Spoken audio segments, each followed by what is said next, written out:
বিরতির পর স্বাগত। এখন খবর বিস্তারিত। মিশরের মধ্যস্থতায় গাজায় 72 ঘন্টার যুদ্ধবিরতিতে সম্মত হলো ইসরায়েল এবং হামাস দুই পক্ষই। এই 3 দিন গাজা থেকে সম্পূর্ণ সেনা প্রত্যাহার করার কথা ঘোষণা করেছে ইসরায়েল। মিশরের মধ্যস্থতায় গাজায় 72 ঘন্টা যুদ্ধবিরতিতে সম্মত হলো ইসরায়েল ও হামাস দুই পক্ষই। মঙ্গলবার স্থানীয় সময় সকাল 8টা থেকে শুরু হয় এই যুদ্ধবিরতি। এই 3 দিন কায়রোতে মিশরের মধ্যস্থতায় সীমান্ত চুক্তি নিয়ে অপ্রত্যক্ষ কথা চালাবে ইসরায়েল ও হামাস। এই 3 দিন গাজা থেকে সম্পূর্ণ সেনা প্রত্যাহার করার কথা ঘোষণা করেছে ইসরায়েল।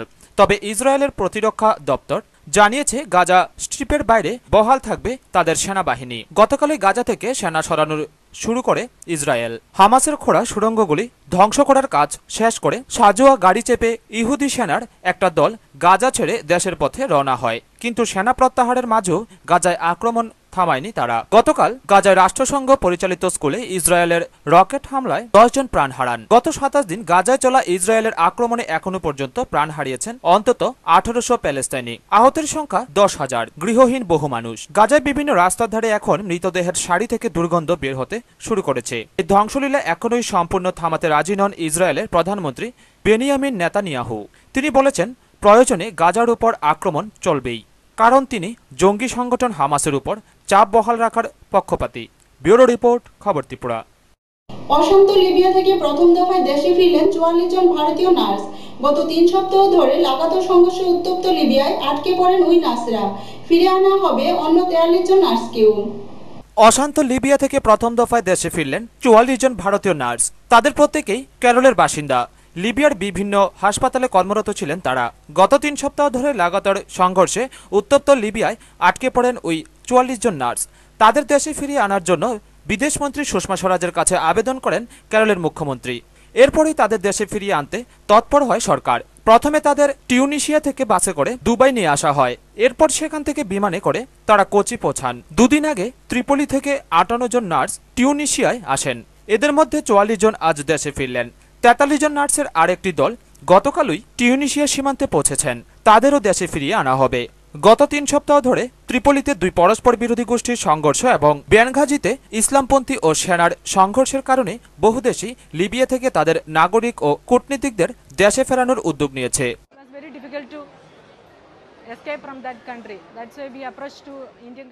ব্যুরো রিপোর্ট, খবর ত্রিপুরা। বাংলাদেশের পদ্মা নদীতে ডুবে যাওয়া লঞ্চ এমএল পিনাকের খোঁজ মেলেনি এখনো। তীব্র স্রোত ও প্রবল ঢেউয়ের কারণে ব্যাহত হচ্ছে উদ্ধার কাজ। ক্ষমতার চেয়ে বেশি যাত্রী বহন করার ফলে এই দুর্ঘটনা বলে প্রাথমিক ধারণা করা হচ্ছে।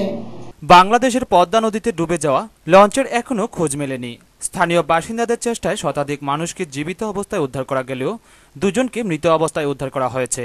বাকিদের সন্ধানে চলছে তল্লাশি। দেশের প্রধানমন্ত্রী শেখ হাসিনা উদ্ধার কাজে সর্বাত্মক প্রচেষ্টা চালানোর নির্দেশ দিয়েছেন। তবে তীব্র স্রোত ও প্রবল ঢেউয়ের কারণে ব্যাহত হচ্ছে উদ্ধার কাজ। সোমবার বেলা 11টা নাগাদ কাওড়াকান্দি থেকে মাওয়া যাওয়ার সময় মুন্সিগঞ্জের কাছে নদীর লৌহজং টার্নিং পয়েন্টে উল্টে যায় এমএল পিনাক 6 নামে একটি লঞ্চ।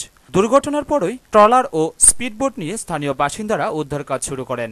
পরে উপকূলরক্ষী বাহিনী, দমকল বাহিনী ও নৌবাহিনীর উদ্ধারকর্মীরা ঘটনাস্থলে গিয়ে উদ্ধার কাজে হাত লাগান। সকলের মিলিত প্রচেষ্টায় প্রাথমিকভাবে শতাধিক যাত্রীকে উদ্ধার করা সম্ভব হয়, কিন্তু প্রবল স্রোত আর ঝোড়ো হাওয়ায় ব্যাহত হয় উদ্ধার কাজ।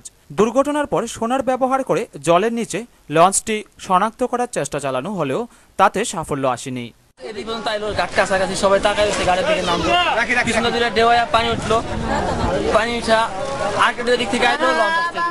রাত 10টার পর ঘটনাস্থলে যায় উদ্ধারকারী জাহাজ এমবি রুস্তম।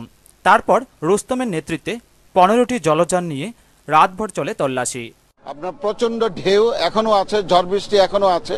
প্রচন্ড ঢেউ, ঝড় বৃষ্টি এবং স্রোতের মধ্যে এই লঞ্চটা টার্বুলেন্সের মধ্যে পড়ে এই দুর্ঘটনা হয়েছে। আমরা অনুমান করছি লঞ্চে প্রায় 250 মতো যাত্রী ছিল।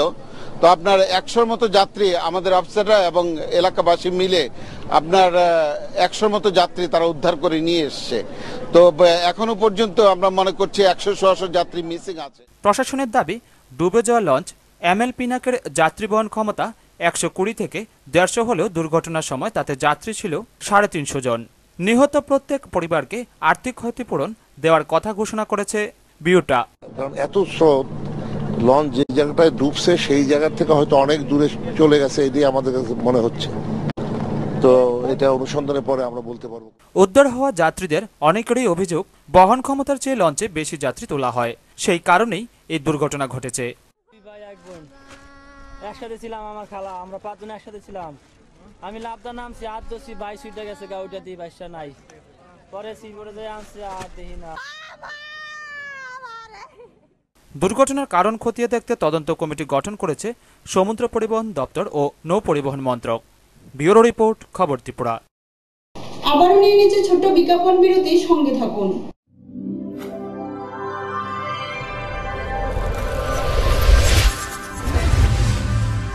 সোনামুড়া নতুন কোর্ট বিল্ডিং এর উদ্বোধন করবেন মুখ্যমন্ত্রী মানিক সরকার।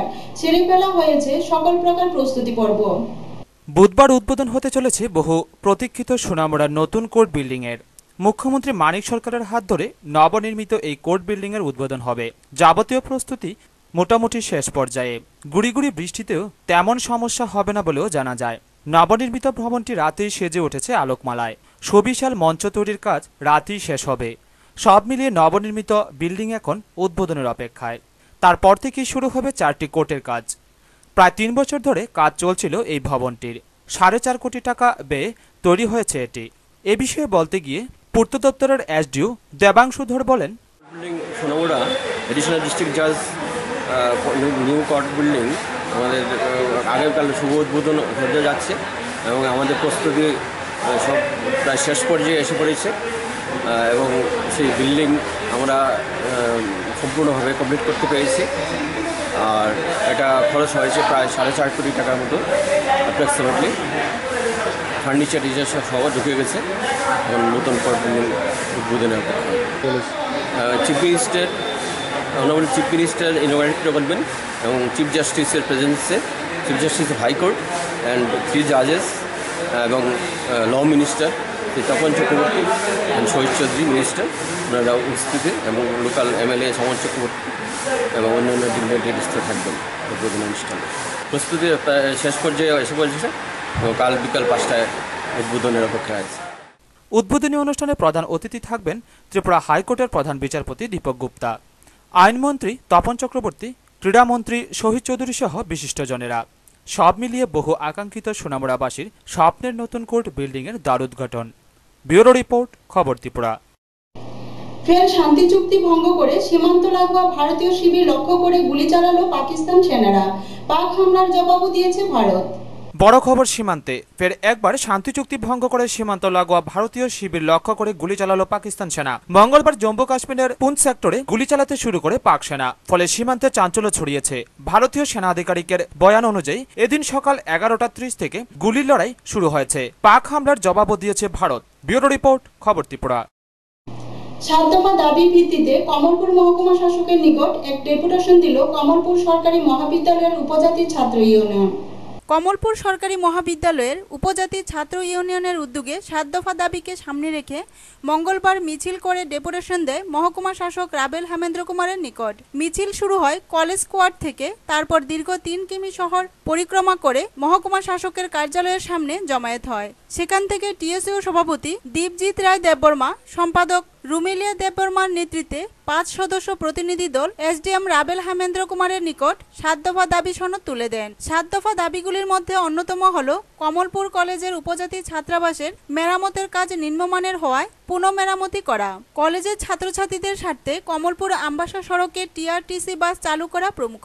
শেষে সংবাদ মাধ্যমে 7 দফা দাবির যুক্তিকতা নিয়ে বক্তব্য রাখেন টিএসইউ কমলপুর বিভাগীয় সম্পাদক রুমেল দেববর্মা। আজকে আমরা উপজাতি ছাত্র ইউনিয়ন কমলপুর বিভাগীয় কমিটির পক্ষ থেকে আমরা এসডিএম এর কাছে 7 দফা দাবির ভিত্তিতে আমরা এই ডেপুটেশন যাইতেছি।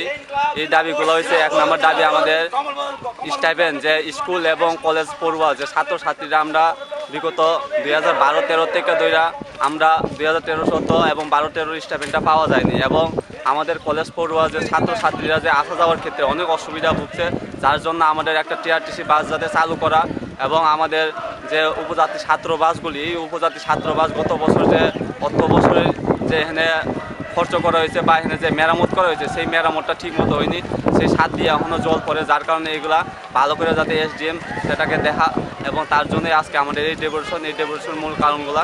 যে আরও আরেকটা আমাদের আরেকটা বিশেষ দাবি আছে, আরেকটা আমাদের যে এই বিভাগের মধ্যে নেশা এবং জুয়া যে এই টিরগুলা আমাদের ছাত্রছাত্রীরা বিশেষ করে প্রভাব করে চলতেছে, যার কারণে এইগুলো বদ্ধ করার জন্য আমরা এসডিএমের কাছে আমরা এই দাবি যে এই নেশাগুলো এটা বদ্ধ করা এবং টির জুয়াগুলি বদ্ধ। ব্যুরো রিপোর্ট, খবর ত্রিপুরা। তেলিয়ামুড়া মহকুমার মুঙ্গিয়াবাড়ি ব্লক এলাকার যুবতীদের স্বনির্ভর করে তোলার জন্য মুঙ্গিয়াকামী হ্যান্ডলুম ক্লাস্টারের সহযোগিতায় দেওয়া হচ্ছে হস্ততাঁত প্রশিক্ষণ, আর এতে উপকৃত হবে বহু যুবতী সহ তার পরিবার। ত্রিপুরা রাজ্য সরকার গ্রামীণ কর্মসংস্থানের নিশ্চয়তা দেওয়ার জন্য প্রতিনিয়তই চেষ্টা চালিয়ে যাচ্ছেন এবং হাতে নিচ্ছেন বিভিন্ন ধরনের কর্মসূচি। তেলিয়ামুড়া মহকুমার মুঙ্গিয়াবাড়ি ব্লক এলাকার যুবতীদের স্বনির্ভর করে তুলতে মুঙ্গিয়াকামী হ্যান্ডলুম ক্লাস্টারের সহায়তা দেওয়া হচ্ছে হস্ততাঁতে প্রশিক্ষণ। জানা যায় 2008 সাল থেকে শুরু হয় এই প্রশিক্ষণ কেন্দ্র। এখন পর্যন্ত প্রায় 100 জন বেকার যুবতীকে প্রশিক্ষণ দেওয়া হয়েছে। প্রশিক্ষণ চলাকালে দিনপ্রতি 100 টাকা করেও দেওয়া হয় বেকার যুবতীদের উৎসাহ প্রদানে। এছাড়াও প্রশিক্ষণ শেষে মুঙ্গিয়াকামীতেই তাদের দ্বারা উৎপাদিত দ্রব্য সামগ্রী হ্যান্ডলুম, হ্যান্ডিক্রাফট অ্যান্ড সেরিকালচারের মাধ্যমে দ্রব্যগুলি ক্রয় করে বিভিন্ন মেলায় প্রদর্শন ও বিক্রি করা হয়, যার ফলে মুঙ্গিয়াবাড়ির বেকার যুবতীদের সংসার প্রতিপালনে সাহায্য করতে পারছে। Ani mung santona de borma. Jagan ibu mau? Jagan mung munggia kang. Tamu kai haro? Hah?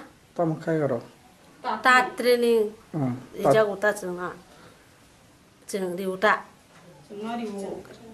3 mas ni bagai. Hangkai cung mot pai kha hangkai tat malang nai. Ako di tak jang nai rok malang nai ja. Hangkai oroni hoite no khutung rok malang nai. Joto malang nai hangkai cung ulo ta sa. Tak tak gei bujong ri phanya ja. Cung tak tak gei ri tong phanya te bebsa haino khata. Hangkai chin nu khung ati khen cung bri rok bahanya suk tong lia. Kicha misa ajima haino khlai khata. Na chin nu khung te songchar chalok jak tong ta. Cutting বানাই cutting তো এটা বানানোর পর কি করবা? বিক্রি করব। এখানে কি ট্রেনিং চলছে না তোমরা বানাও বিক্রির লিগা? না অফিসে বুঝাও। ও হ্যান্ডলুম অফিসে তোমরা দিয়ে দিবা না? ব্যুরো রিপোর্ট, খবর ত্রিপুরা। ভারত সরকারের যুব এবং ক্রীড়া বিষয়ক মন্ত্রণালয়ের নেহেরু যুব কেন্দ্র ধলাই এবং কমলপুর ইউনাইটেড ফ্রেন্ডস সামাজিক সংস্থার উদ্যোগে 3 মাসব্যাপী এক সেলাই প্রশিক্ষণ শিবির শুরু হলো মহিলাদের নিয়ে। এতে 50 জন শিক্ষার্থী অংশ নেয়। ভারত সরকারের যুব এবং ক্রীড়া বিষয়ক মন্ত্রণালয় নেহেরু যুব কেন্দ্র ধলাই এবং কমলপুর ইউনাইটেড ফ্রেন্ডস সামাজিক সংস্থার উদ্যোগে 3 মাসব্যাপী মহিলাদের নিয়ে সেলাই প্রশিক্ষণ শিবির উদ্বোধন হয় সোমবার। এই 3 মাসব্যাপী সেলাই প্রশিক্ষণ শিবিরের উদ্বোধন করেন কমলপুর নগর পঞ্চায়েতের ভাইস চেয়ারম্যান বীরেন্দ্র পাল। তাছাড়া উপস্থিত ছিলেন আইসিএটি কমলপুর শাখার অফিসার প্রসেনজিৎ চৌধুরী, নগর পঞ্চায়েতের সদস্য অমল মজুমদার এবং ইউনাইটেড ফ্রেন্ডস সামাজিক সংস্থার সদস্য দেবজিৎ গুহরায় সহ প্রশিক্ষণার্থীরা। দীর্ঘ 3 মাসব্যাপী সেলাই প্রশিক্ষণ শিবিরের তাৎপর্য ব্যাখ্যা করে বক্তব্য রাখেন উদ্বোধক তথা কমলপুর নগর পঞ্চায়েতের ভাইস চেয়ারম্যান বীরেন্দ্র পাল। ইউনাইটেড ফ্রেন্ডস সামাজিক সংস্থার পক্ষ থেকে বক্তব্য রাখেন দেবজিৎ গুহরায়। আমাদের উদ্দেশ্য, এনজিওর উদ্দেশ্য হচ্ছে যে স্বনির্ভর হওয়া। একটু আগে আমাদের উদ্বোধক বক্তব্য রেখেছেন যে চাকরির বাজার খুবই মন্দা, সেই জায়গাতে আজকে মহিলারা যাতে স্বনির্ভর হতে পারে, তারা যাতে বাড়ি ঘরে পয়সা ইনকাম করতে পারে, দোকান দিয়ে যাতে তারা স্বনির্ভর হতে পারে, অর্থনৈতিক দিক দিয়ে যাতে তারা স্বাবলম্বী হতে পারে, তার জন্য এই উদ্যোগ। আমার মনে হয় কমলপুর কোনো মানে এই প্রথম ইউনাইটেড ফ্রেন্ডস এনজিও এই প্রথম মহিলাদের এই প্রশিক্ষণের ব্যবস্থা করেছে। ইউনাইটেড ফ্রেন্ডসের তরফ থেকে আমরা আপনাদেরকে স্বাগত জানাই, যারা এই কাজটি শিখবেন, মন দিয়ে শিখবেন, যারা এই কাজ করে স্বনির্ভর হতে পারেন। আমরা কমলপুরে অনেক মহিলারা আছেন যারা এই কাজ করে সংসার প্রতিপালিত করে, সংসার পালন করেন এবং যারা আজকে সুনামের সহিত কাজ করছেন। নেহেরু যুব কেন্দ্রের কমলপুর শাখা যে উদ্যোগটাকে আমি প্রশংসা করি, ধন্যবাদ। কিন্তু উদ্যোগ শুধু উদ্বোধন করলাম তা না, এই সেলাই প্রকল্পটা যারা শিক্ষার্থী তাদের শিক্ষার উপর নির্ভর করে আমরা স্বনির্ভর হতে পারব। কারণ টেইলারিং সেলাই কেন্দ্র। এটা মুখের খোলা, অল্প দিনে হয় না, 3 মাসেও যথেষ্ট না। তার জন্য সেলাই করা, কাপড় কাটা, তারপরে একটা জামা বা মেশিন বা অন্যান্য। শিবিরে মোট 50 জন সেলাই প্রশিক্ষণার্থী অংশ নেয়। ব্যুরো রিপোর্ট, খবর ত্রিপুরা। খবর শেষ করার আগে আবারও দেখে নিচ্ছি খবর শিরোনাম। মিশরের মধ্যস্থতায় গাজায় 72 ঘন্টা যুদ্ধবিরতিতে সম্মত হল ইসরায়েল ও হামাস দুই পক্ষই। এই 3 দিন গাজা থেকে সম্পূর্ণ সেনা প্রত্যাহার করার কথা ঘোষণা করেছে ইসরায়েল। অশান্ত লিবিয়া থেকে প্রথম দফায় দেশে ফিরলেন 44 জন ভারতীয় নার্স। গত 3 সপ্তাহ ধরে লাগাতার সংঘর্ষে উত্তপ্ত লিবিয়ায় আটকে পড়েন ওই নার্সরা। বাংলাদেশের পদ্মা নদীতে ডুবে যাওয়া লঞ্চ এমএল পিনাকের খোঁজ মেলেনি এখনো। তীব্র স্রোত ও প্রবল ঢেউয়ের কারণে ব্যাহত হচ্ছে উদ্ধার কাজ। এখনকার মতো খবর এই পর্যন্তই। সঙ্গে থাকুন, দেখতে থাকুন খবর ত্রিপুরা। নমস্কার।